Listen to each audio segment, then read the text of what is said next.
Beş omak maymunçak sakrab oynadı. Birisi yıkılıp yerge düm düştü. Apisi telefonda doktor çağırdı. Bo'ldi, sakrmangla, endi karavotda.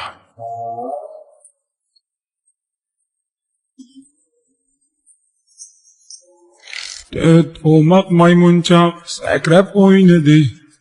Birisi yıkılıp yerge düm düştü. Apisi telefonda doktor çağırdı.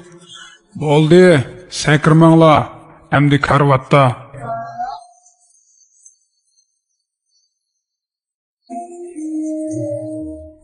Üç umak maymunçak sakrab oynadı.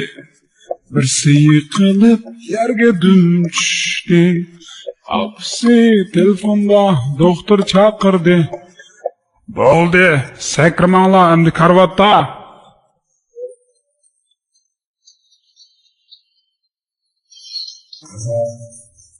İki omak maymunçak sakrab oynadı. Birisi yıkılıp yerge düm düştü. Apisi telefonda doktor çağırdı.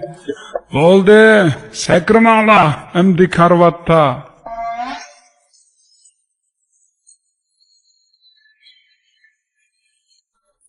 Bir omak maymunçak sakrab oynadı.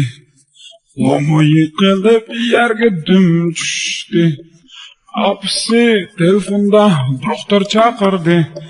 Hey, yağaş kulakla, endi karavot sakrmangla.